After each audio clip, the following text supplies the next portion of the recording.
ಎಲ್ಲೋ ನಮಸ್ತೆ ಸ್ನೇಹಿತರೆ, ಎಲ್ಲರಿಗೂ ಕೂಡ ಮತ್ತೊಮ್ಮೆ ನಿಮ್ಮ ಯೂಟ್ಯೂಬ್ ಚಾನಲ್ಗೆ ಪ್ರೀತಿಯ ಸ್ವಾಗತ. ಹಾಗೆ ಯಾರು ನಿಮ್ಮ ಚಾನಲ್ಗೆ ಸಬ್ಸ್ಕ್ರೈಬ್ ಮಾಡಿಲ್ಲ ಸಬ್ಸ್ಕ್ರೈಬ್ ಮಾಡಿ ಅಂತ ಹೇಳ್ತಾ, 402 PSI ಎಕ್ಸಾಮ್ ಪೋಸ್ಟ್ಪೋನ್ ವಿಚಾರಕ್ಕೆ ಸಂಬಂಧಪಟ್ಟ ಹಾಗೆ ಅಖಿಲ ಕರ್ನಾಟಕ ವಿದ್ಯಾರ್ಥಿ ಸಂಘಟನೆಯಿಂದ ಏನು ಕೋರ್ಟ್ಗೆ PIL ಅನ್ನು ಹಾಕಿದ್ರು. ಸೊ ಇವತ್ತು ಅದರ ಬಗ್ಗೆ ಒಂದು ವಿಚಾರಣೆ ಇತ್ತು. ಆ್ಯಂಡ್ ಇವತ್ತು ಆಲ್ರೆಡಿ ಬೆಳಗ್ಗೆ ಮಾನ್ಯ ಗೃಹ ಮಂತ್ರಿಗಳು 28ನೇ ತಾರೀಕು PSI ಪರೀಕ್ಷೆಯನ್ನು ಮರು ನಿಗದಿ ಮಾಡೋದಾಗಿ ಹೇಳಿದ್ದಾರೆ. ಆ್ಯಂಡ್ ಅದಕ್ಕೆ ಸಂಬಂಧಪಟ್ಟಾಗೆ ಮಾಧ್ಯಮದ ಹೇಳಿಕೆಗಳು ಕೂಡ ಬಂತು. ಸೊ ಅದೇ ದಿನ ಮತ್ತೆ UPSCಯ ಒಂದು ಪರೀಕ್ಷೆ ಕೂಡ ಇದೆ. ಸೊ ಏನು ಅವ್ರು 22ನೇ ತಾರೀಕು ನಡೆಸ್ತಾ ಹೊರಟಿದ್ರು, ಅವತ್ತು ಕೂಡ UPSC ಎಕ್ಸಾಮ್ ಇದೆ. ಆ್ಯಂಡ್ 28ಕ್ಕೂ ಕೂಡ ಒಂದು ಕನ್ನಡ ಪೇಪರ್ ಇದೆ ಸೊ UPSCದು. ಸೊ ಆ ಕಾರಣಕ್ಕಾಗಿಯೇ ಮತ್ತೆ ಆ ಒಂದು ದಿನಾಂಕವನ್ನು ಮರು ನಿಗದಿ ಮಾಡಬೇಕು. ಈಗ ಆಲ್ರೆಡಿ KEAಗೆ ಈ ಒಂದು ವಿಚಾರಕ್ಕೆ ಸಂಬಂಧಪಟ್ಟಾಗೆ ಮಾಹಿತಿ ಹೋಗಿದೆ. ಸೊ ಅವರು ಮರು ನಿಗದಿ ಮಾಡ್ತಾರೆ. ಇಲ್ಲಿ ಏನು ವಿಚಾರ ಅಂತಂದರೆ, UPSCಯ ಪರೀಕ್ಷೆ ಇರೋದ್ರಿಂದ UPSC ಪರೀಕ್ಷೆಯನ್ನು ಮುಖ್ಯ ಪರೀಕ್ಷೆಯನ್ನು ಬರೀತಿರುವಂಥ ಆಸ್ಪಿರೆಂಟ್ಸ್ಗಳು ಒಂದು 100ಕ್ಕೂ ಹೆಚ್ಚು ಆಸ್ಪಿರೆಂಟ್ಸ್ಗಳು ಅಖಿಲ ಕರ್ನಾಟಕ ವಿದ್ಯಾರ್ಥಿ ಸಂಘಟನೆಗೆ ಮನವಿಯನ್ನು ಮಾಡಿಕೊಂಡಿದ್ರು. ದಯವಿಟ್ಟು ನಮಗೆ ಈ ವಿಚಾರದಲ್ಲಿ ಒಂದು ಅವಕಾಶ ಮಾಡಿಕೊಡಿ. ಬಿಕಾಸ್ ನಾವು PSI ಕೂಡ ಬರೀತಾ ಇದ್ದೀವಿ, UPSC ಮುಖ್ಯ ಪರೀಕ್ಷೆ ಕೂಡ ಹಾಜರಾಗ್ತಾ ಇದ್ದೀವಿ. ಸೊ ನಮಗೆ ಅವಕಾಶ ವಂಚಿತರಾಗ್ತೀವಿ ಒಂದು ಪರೀಕ್ಷೆಗೆ, ದಯವಿಟ್ಟು ಅವಕಾಶ ಮಾಡಿಕೊಡಿ ಅಂತ. ಒಂದು ವಿದ್ಯಾರ್ಥಿ ಸಂಘಟನೆಯ ಕರ್ತವ್ಯ ಏನು ಅಂತಂದರೆ, ಪ್ರತಿ ವಿದ್ಯಾರ್ಥಿಯ ಒಂದು ಹಿತವನ್ನು ಕಾಪಾಡೋದಾಗಿರುತ್ತೆ. ಸೊ ಅದಕ್ಕೆ ಅವರು ಆ ವಿಚಾರವನ್ನು ತುಂಬ ಸೀರಿಯಸ್ ಆಗಿ ತಗೊಂಡು ಒಂದು ಕೆಲಸವನ್ನು ಮಾಡಿದ್ರಷ್ಟೇ. ಒಂದು ವಾರಕ್ಕೆ ಪೋಸ್ಟ್ಪೋನ್. ನೀವು KS ಎಕ್ಸಾಮ್ ಮಾಡಿಸಿದಿರಿ, ಬರೀ ಪೋಸ್ಟ್ಪೋನ್ ಮಾಡ್ತೀರಾ ಹಂಗೆ ಹಿಂಗೆ ಅಂತ ಕೆಲವರು ಕೆಟ್ಟದಾಗಿ ವಿಚಾರಗಳನ್ನು ಬರೆದು ಟೆಲಿಗ್ರಾಮ್ ಗ್ರೂಪ್ಗಳಲ್ಲಿ ಹಾಕೋದು ನಾನು ನೋಡಿದೆ. ಸೊ ದಯವಿಟ್ಟು ಒಂದು ವಿಚಾರ ಹೇಳ್ತೀನಿ, ನಾವೆಲ್ಲ ಕಾಂಪಿಟೇಟಿವ್ ಎಕ್ಸಾಮ್ಸ್ನ ಆಸ್ಪಿರೆಂಟ್ಸ್ಗಳಾಗಿ ಎಲ್ಲರಲ್ಲೂ ಕೂಡ ಒಂದು ಸಾಮಾನ್ಯ ತಿಳುವಳಿಕೆ ಅನ್ನೋದು ಇರಬೇಕು. ನಾನೊಬ್ಬನು ಉದ್ಧಾರ ಆದರೆ ಸಾಕು, ಉಳಿದವ್ರು ಹಾಳಾಗೋಗ್ಲಿ ಅನ್ನೋ ಮನೋಸ್ಥಿತಿ ಬೇಡ. ದಯವಿಟ್ಟು ಎಲ್ಲರಿಗೂ ಕೂಡ ಒಳ್ಳೆಯದಾಗುವ ರೀತಿಯಲ್ಲಿ ನಾವು ಏನು ಮಾಡ್ತಾಯಿದ್ವಿ ಆ್ಯಂಡ್ ಯಾವ ಸಂಘಟನೆಗೆ ಬೆಂಬಲ ಕೊಡ್ತಾ ಇದ್ದೀವಿ, ಅವ್ರು ಏನು ಕೆಲಸ ಮಾಡ್ತಾ ಇದ್ದಾರೆ, ಸೊ ಅದನ್ನು ಸ್ವಲ್ಪ ನೀವು ಕ್ರಾಸ್ ಚೆಕ್ ಮಾಡಬೇಕು ಆಯಿತಾ. ಸುಮ್ಮನೆ ಯಾರ ಬಗ್ಗೆನೂ ಮಾತಾಡೋದಲ್ಲ. ಅವ್ರಿಗೇನು ಹುಚ್ಚ ತಮ್ಮ ವೈಯಕ್ತಿಕ ಕೆಲಸಗಳನ್ನು ಬಿಟ್ಟು ಇವತ್ತು ನಮಗೆ ಏನಾದರೂ ಒಂದು ಸಣ್ಣ ಸಮಸ್ಯೆ ಬಂತು ಅಂದರೆ ಈ ವಿಚಾರದಲ್ಲಿ ತಿಳ್ಕೊಳ್ಳೋದಕ್ಕೆ ನಾವು 100 ಬಾರಿ ಪ್ರಯತ್ನ ಪಡ್ತೀವಿ.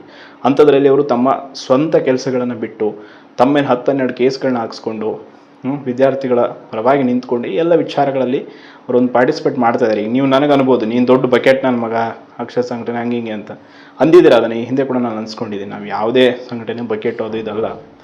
ಅವರಿಗೆ ನ್ಯಾಯವಾಗಿ ವಿದ್ಯಾರ್ಥಿಗಳ ಪರವಾಗಿ ಕೆಲಸ ಮಾಡ್ತಿರೋರಿಗೆ ನಾವು ನಮ್ಮ ಬೆಂಬಲವನ್ನು ಕೊಡ್ತಾ ಇದ್ದೀವಿ ಅಷ್ಟೇ, ಬೇರೆ ಏನೂ ಇಲ್ಲ. ದಯವಿಟ್ಟು ಈ ವಿಚಾರದ ಬಗ್ಗೆ ನೀವು ಕೂಡ ಸ್ಪಷ್ಟನೆಯನ್ನು ಇಟ್ಕೊಳ್ಳಿ ಅಂತ ಹೇಳ್ತಾ, ಆ್ಯಂಡ್ KEAದು ಆ್ಯಂಡ್ KPSCದು ಕಂಪಲ್ಸರಿ ಕನ್ನಡ ವಿಚಾರಕ್ಕೆ ಸಂಬಂಧಪಟ್ಟಾಗೆ ತುಂಬ ಕನ್ಫ್ಯೂಸ್ ಆಗಿದ್ದಾರೆ.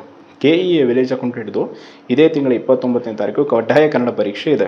ಸೊ ನೀವು ಯಾರು ಅವತ್ತು ಹಾಜರಾಗಲ್ಲ ಅವರಿಗೆ ನೆಕ್ಸ್ಟ್ GK ಪೇಪರ್ ಬರೆಯೋದಕ್ಕೆ ಅವಕಾಶ ಇಲ್ಲ. ಆ್ಯಂಡ್ ಫೇಲ್ ಆದರೂ ಕೂಡ ಅಷ್ಟೇ, 150 ಅಂಕಗಳಿಗೆ ಮಿನಿಮಮ್ 50 ಅಂಕ ತೆಗೆದುಕೊಳ್ಬೇಕು. MCQ ಇರುತ್ತೆ ಇದೇ 29ನೇ ತಾರೀಕು KEA ಕಂಪಲ್ಸರಿ ಕನ್ನಡ. ಆ್ಯಂಡ್ KPSCದು PD ಓದಿರೋದು ನವಂಬರ್ ಮತ್ತು ಡಿಸೆಂಬರಲ್ಲಿ. ಇಲ್ಲಿ KPSC KEAಗೂ ತುಂಬ ಡಿಫ್ರೆನ್ಸ್ ಇದೆ. ಮೀನ್ಸ್ ಎರಡೂ ಕೂಡ ಬೇರೆ ಬೇರೆ ರಿಕ್ರೂಟ್ಮೆಂಟ್ ಬೋರ್ಡು. ಆ ಕಾರಣಕ್ಕೆ ಕಡ್ಡಾಯ ಕನ್ನಡ ಎರಡರೂ ಎಕ್ಸಾಮ್ ಕೂಡ ಬರೀಬೇಕು. ನೀವು KPSC ಪಾಸ್ ಆಗಿದ್ದೀನಿ, KEAದು ಬರೆಯೋದಿಲ್ವಾ? KEAದೇ ಬೇರೆ, KPSC ಅವ್ರದ್ದೇ ಬೇರೆ. ಸೊ ಆ ಕಾರಣಕ್ಕಾಗಿ ಹೇಳ್ತಾ ಇರೋದು, VAಗೆ ಎಕ್ಸಾಮ್ ಬರೀಬೇಕಾಗಿ ಯಾರ್ಯಾರು ಬರೀತಾ ಇದ್ದಾರೆ ಕಂಪಲ್ಸರಿ ಕನ್ನಡ ಅವ್ರು ಬರೀಲೇಬೇಕು. ಆ್ಯಂಡ್ PDOದು ಏನು ನವಂಬರಲ್ಲಿ ಒಂದು ಕಂಪಲ್ಸರಿ ಕನ್ನಡ ಇದೆ, HK ಆ್ಯಂಡ್ ಡಿಸೆಂಬರಲ್ಲಿ ನಾನ್ HK ಇದೆ. ಸೊ ಆ ಒಂದು 7ನೇ ತಾರೀಕು ಮತ್ತು 11ನೇ ತಾರೀಕು ಅದನ್ನು ಕೂಡ ನೀವು ಬರೀಬೇಕು. ಈಗ ಆಲ್ರೆಡಿ CTL ಪಾಸ್ ಆದವರು ಅದನ್ನು ಬರೆಯೋ ಅವಶ್ಯಕತೆ ಇಲ್ಲ, ಬಟ್ ಇಲ್ಲದವರು PDO ಎಕ್ಸಾಮಲ್ಲಿ ಅದನ್ನು ಬರೀಬೇಕು. ಒಂದು ಕ್ಲಾರಿಟಿ ಇಟ್ಕೊಂಡ್ಬಿಡಿ, KEAದೇ ಸಪ್ರೇಟ್ ಕಂಪಲ್ಸರಿ ಕನ್ನಡ ಪೇಪರು, KPSCದೇ ಬೇರೆ. KEAದು MCQ ಇರುತ್ತೆ, KPSCದು ರೈಟಿಂಗ್ ಇರುತ್ತೆ, ಅಂದರೆ ಲಿಖಿತ ರೂಪದಲ್ಲಿ ಇರುತ್ತೆ. ಸೊ ಅಲ್ಲಿ ಇದಕ್ಕೂ 150 ಅಂಕಕ್ಕೆ ಮಲ್ಟಿಪಲ್ ಚಾಯ್ಸ್ ಕ್ವಶನ್ ಇರುತ್ತೆ KEAದು. KPSCದು ನಿಮಗೆ ಮಲ್ಟಿಪಲ್ ಚಾಯ್ಸ್ ಇರೋ ಕ್ವಶನ್ಗೆ ಆನ್ಸರ್ ಬರೆಯೋ ರೀತಿ ಇರುತ್ತೆ. ಸೊ ಇದನ್ನು ಸ್ವಲ್ಪ ಕ್ಲೀನಾಗಿ ತಿಳ್ಕೊಂಡು ವಿಚಾರ ಮಾಡಿ ಅದ್ರ ಬಗ್ಗೆ. ಯಾಕಂದರೆ ನೀವು ತುಂಬ ಜನ ಕ್ವಶನ್ ಮಾಡ್ತಾಯಿದ್ರಿ, ನಾವು KEAದು ಬರೆಯೋ ಹಾಗಿಲ್ವ, ಈಗ ಆಲ್ರೆಡಿ KPSCಗೆ ಪಾಸ್ ಆಗಿದ್ದೀವಿ ಅಂತ. ಹಂಗೇನಿಲ್ಲ. ಆ್ಯಂಡ್ KEAಲಿ ಒಂದು ರೂಲ್ಸ್ ಇಲ್ಲ, ಈ ಹಿಂದೆ ಪಾಸ್ ಆಗಿದ್ದರೆ ಮತ್ತೆ ಬರೆಯೋ ಹಾಗೆ ಇಲ್ವಾ, ಆ ಥರ ಏನಿಲ್ಲ. ಅದು ಪ್ರತಿ ಎಕ್ಸಾಮ್ಗೂ ಕೂಡ ಕಂಪಲ್ಸರಿ ಕನ್ನಡ KEA ಅವ್ರದ್ದು ಬರೀಲೇಬೇಕು. ಬಟ್ KPSC ಅವ್ರದ್ದು ಹಾಗಿಲ್ಲ. ಒಂದು ಸಲ ಬರೆದು ಪಾಸ್ ಆದ್ರಿ ಅಂದರೆ ನೆಕ್ಸ್ಟ್ ಎಕ್ಸಾಮ್ಗೆ ಬರೆಯುವಂಥ ಅವಶ್ಯಕತೆ ಇರಲ್ಲ. ಸೊ ಇಷ್ಟು ಸದ್ಯಕ್ಕೆ ಮಾಹಿತಿ ಇರೋದು.